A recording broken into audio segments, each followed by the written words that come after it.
What a wasted time. Should have been here on the outside, read the signs. Used to call you mine. Gave it my best, but I don't need one more try. Cause, baby, I'm all out of hope. Could I find it when I go? Think we're only here to stay alive now. Funny, we ran out of kicks. Now you only make me sick. Think we're only here to stay alive now.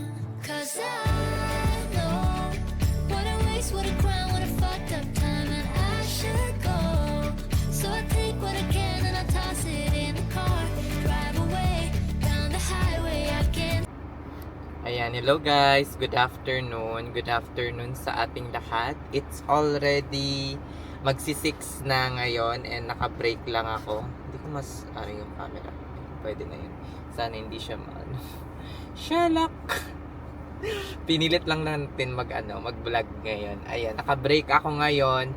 Alam nyo naman dito, 30 minutes lang yung break. Sometimes, kami dito. Nakakapag-extend kami for another like 5 minutes, 10 minutes. Depende sa nagko-cover sa'yo. Dito, kapag nagbe-break kayo, ay wala kayong responsibility sa mga patient ninyo. So, usually, unlike nung nandoon pa ako sa Saudi Arabia, kapag merong nangyaring hindi maganda during your break sa patient ninyo, is napapaaga yung balik ninyo. Kasi, kahit may nagko-cover pa sa inyo, whatever happens, ay responsibilidad ninyo yung pasyente. Dito, kung sino yung nag-cover sa inyo, siya yung may responsibility for the next 30 to 40 minutes. So, kahit nag-code pa ang pasyente, hindi ka babalik. Na trauma, na whatever happens to the patient or nag-crash, kasi hindi nyo responsibility yun eh. So, full 30 minutes talaga siya. Pwede kayong lumagpas, depende sa nagko-cover sa inyo. Now, how much ang work ko guys is 12 p.m. hanggang 12 a.m. So, lumalabas ako ng 12:25 or 12:30 a.m. Ang binabayaran lang sa akin ay 12 hours. So, in short, yung 30 minutes na yon na iti-take ko ngayon is unpaid. Hindi siya bayad. So, dito, hindi bayad yung break. Like, you will stay in the hospital for 12 hours and 30 minutes. 12 hours yung babayaran. 12 hours lang yung babayaran sa'yo. 30 minutes is unpaid. Kaya kapag, for example, hindi kayo nag-break, sabihin nyo talaga, at the end of the clock out time, that you were not able to take your 30-minute uninterrupted break kahit nakakain pa kayo. Kasi 30-minute uninterrupted talaga dapat. Ako, minsan, kagaya nito, kapag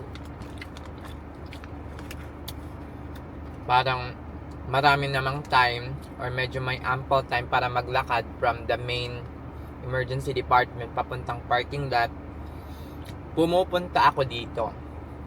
As in, iba kasi ka talaga kapag nasa break room ka tsaka nasa car mo ka. Yung parang 30 minutes away from all of the toxicity, from your colleagues, from your patient, mga ganyan. So, magandang pagkakataon ito para parang ma-relieve ka in so much stress. Diba? Kasi lalo na kapag mid-shifter ka, napaka-busy talaga. I think ang meron lang mga mid-shifter is sa emergency department kasi unpredictable yung business.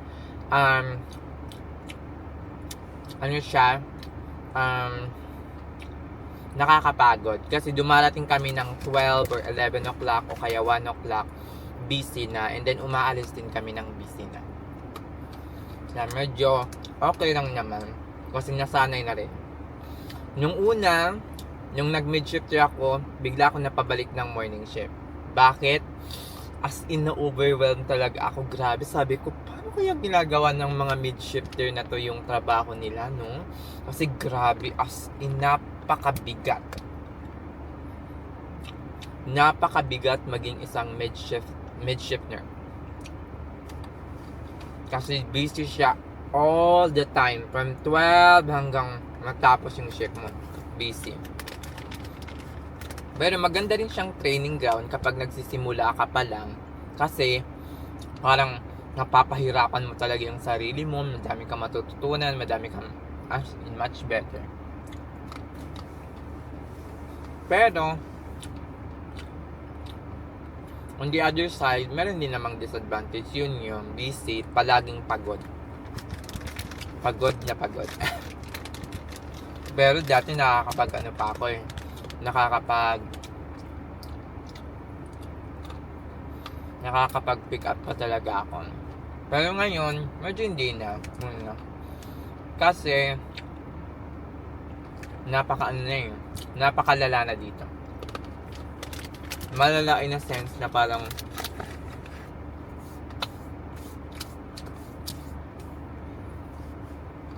sumobra na yung politika.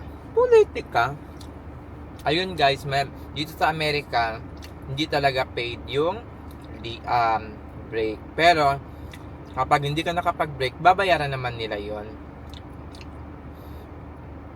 Anything na sobra sa scheduled hours mo ay binabayaran dito. Hindi kagaya sa comment na naman si Sweet 8660, nakakaloka. Shalak.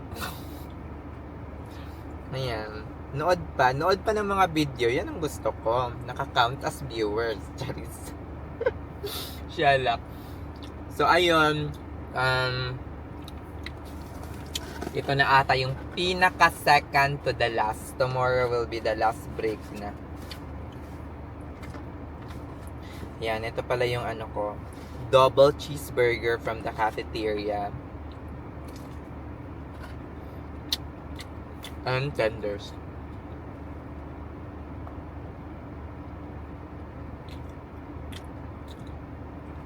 Dito sa amin, kapag ginagamit mo yung ID mo,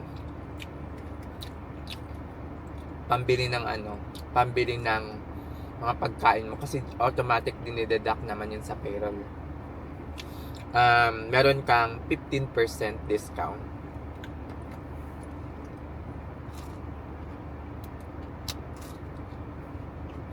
As an employee.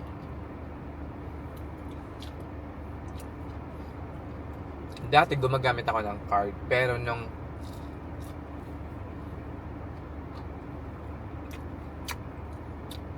ma-realize ko na merong 15% discount ito.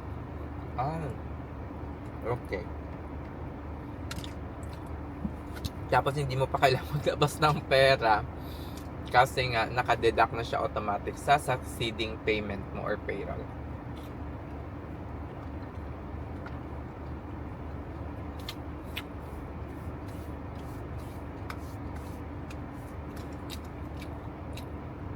I'm so excited kasi naka-receive na ako ng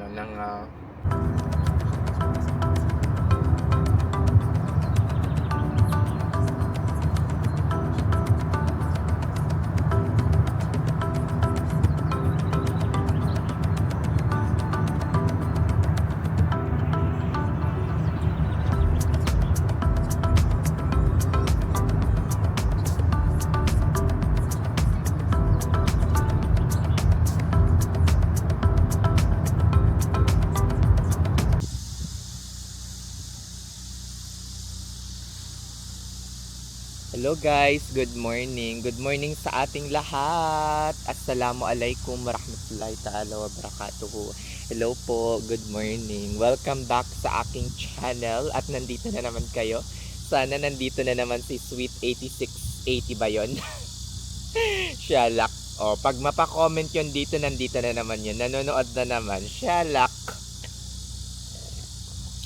Ayan guys, it's a very happy Sunday morning ngayon. Maraming salamat sa patuloy niyong pagbalik sa aking channel.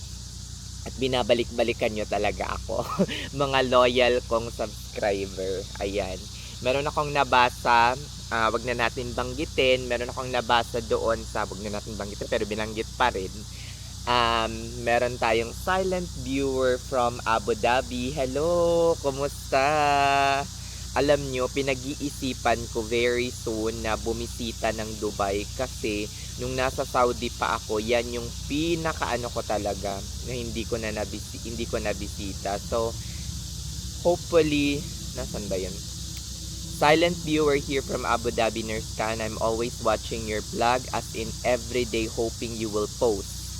Always continue to inspire us nurses na nag-iintay na maging current. Maraming salamat po. Thank you sa patuloy ninyong pagpanood nitong channel na to or nitong vlogging channel na to. Ayan. For today naman, pag-usapan natin yung about sa buying out your contract. Kwento ko lang sa inyo kasi nga alam nyo naman, nag-buy out ako ng aking contract. Ayan, unang pangutana, bakit daw hindi ko na lang tinapos yung aking contract? Ang natitira na lang is 6.5 or 6 months na lang yung natitira. Una sa lahat po, kaya hindi ko na tinapos. Unang rason is, meron na akong job offer. Meron ng job offer at gustong-gusto ko na talagang lumipat at this time. So, ayoko namang palampasin itong pagkakataon na to na meron na akong job offer sa pinakagusto kong lipatang hospital and health system hospital system sa Houston, Texas. So, ayokong palagpasin yung pagkakataon kasi baka pag pinalagpas ko yung pagkakataon na to ay hindi na siya mangyari ulit. Ayun. So, pangalawa, kaya hindi ko na talaga siya tinapos kahit 6 months na lang ang natitira ay sobra na. Sobra na yung pagiging unfair.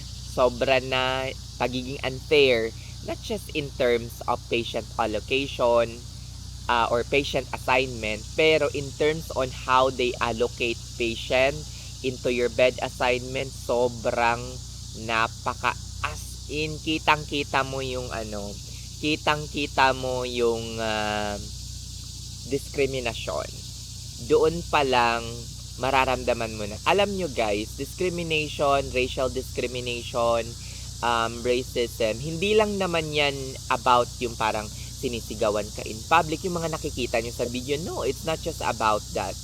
You know? Sabi nila, yung mga taga Middle East takot pumunta dito kasi maraming racist dito sa Amerika. Yung mga taga Middle East. Alam nyo guys, sa Middle East pa lang, okay? Sa salary pa lang sa Middle East, meron ng racial discrimination or racism. Why?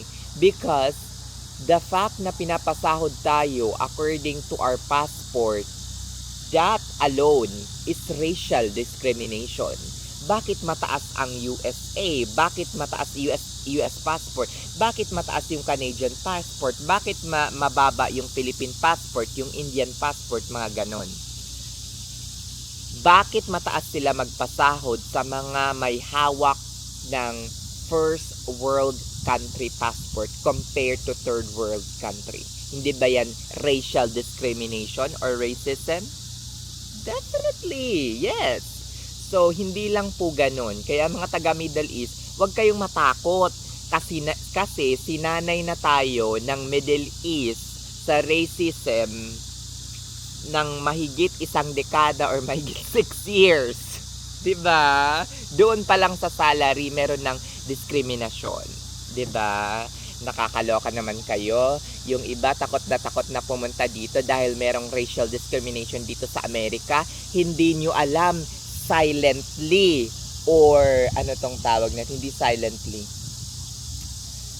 Wala akong maisip. Yun na lang. Diba?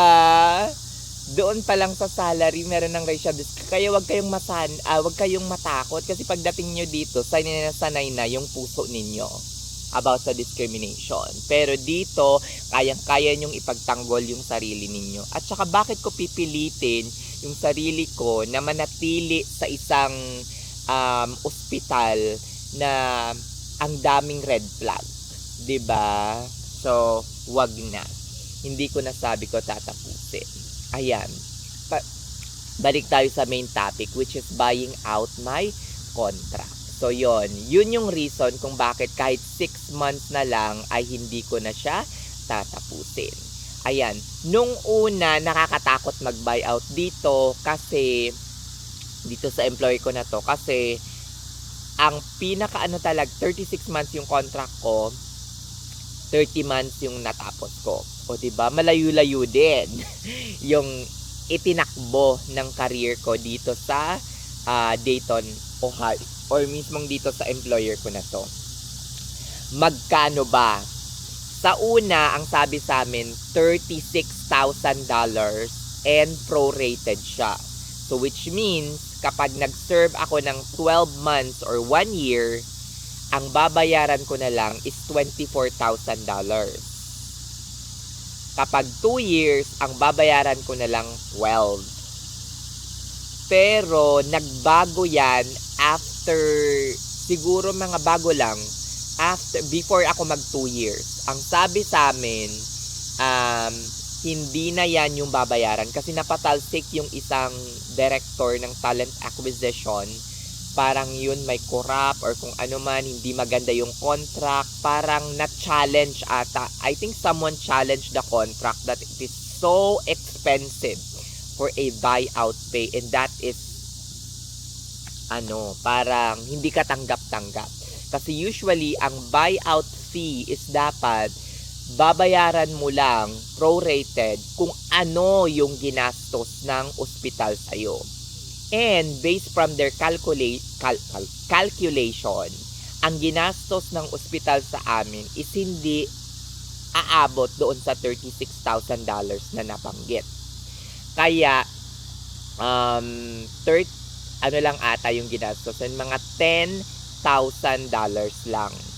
So, $10,000 lang ang ginastos ng ospital sa amin.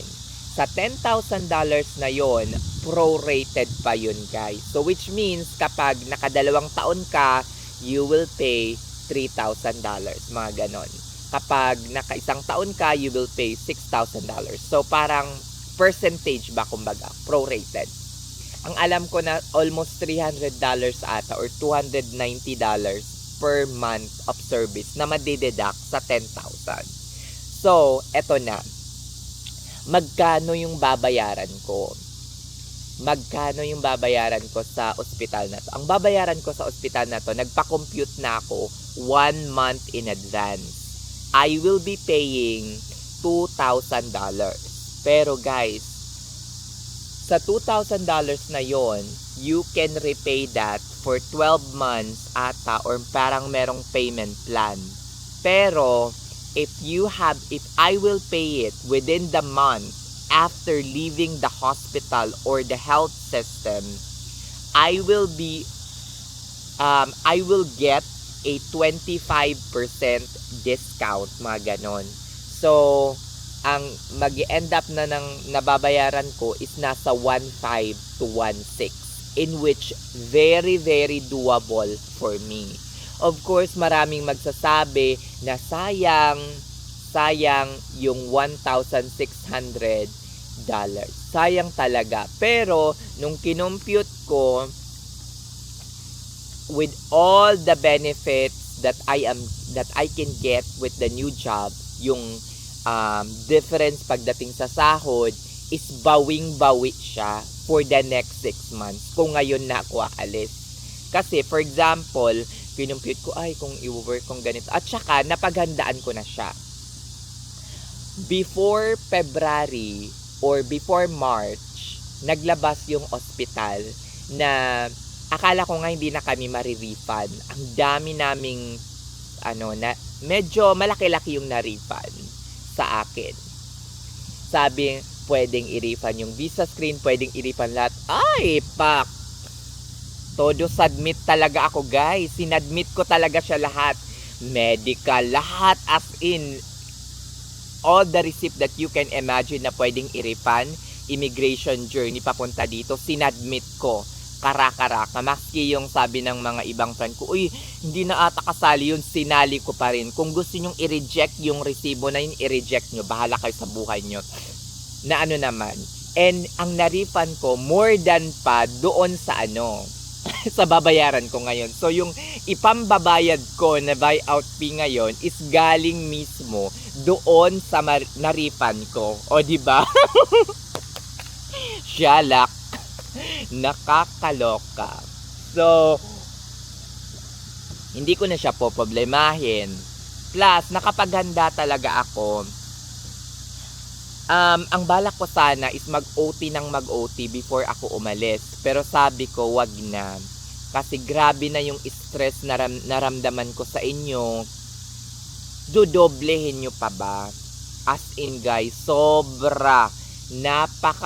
Ikukwento ko na lang sa ibang vlog kung ano-ano or iisa-isahin natin yung mga dahilan kung bakit umalis ako. Or wag na lang siguro, no? Sa akin na lang yon, 'di ba? Kung bakit umalis ako sa previous employer, wag na. Shalak. Sa akin na lang siguro yon. Baka kasi maano pa eh. Well, yun na nga, nakwento ko naman sa ibang mga vlog, 'di ba, about yun talaga yung pinakamatinding reason is racial discrimination and racism sa aming mga Asian. Diba? Merong dominante dito or tinatawag nilang parang white mafia. White mafia! Nakakaloka. So yun guys, yun yung dahilan kung bakit ako nag-buyout, magkano yung buyout fees ko, at kung paano ko siya pinagplanuhan. Last year pa ng December, may plano na akong mag-buyout. Pero inantay ko talaga yung pagkakataon na ito na handang-handa na ako. Yung parang wala nang makakapigil. Because kapag nagplano ka, dapat tuloy-tuloy na siya. 'Di ba? Wala nang urungan. Do at the same time, nag-iisip ako ngayon kung kung nanatili na lang ako dito sa present spot ko ngayon, anong mangyayari? Yes, I will have a stable parang emotion or parang hindi na ako makakaranas ng ganitong, hindi naman sa stress, ng ganitong mga paghahanda or yung parang so much effort or work para makalipat ng Texas. Pero at the same time, naiisip ko rin na parang kung hindi ko ito gagawin ngayon, kailan pa? 'Di ba? Kailan ko pa gagawin yung mga bagay na gustong-gusto ko? 'Di ba? We only live once, and at the same time, hindi natin alam kung hanggang kailan lang tayo dito sa mundong ito. Kaya let us all pray na maging okay at hopefully maging maayos yung paglipat natin sa Texas. O siya, sige na guys, hanggang dito na lang. Maraming salamat and have a blessed day. Bye!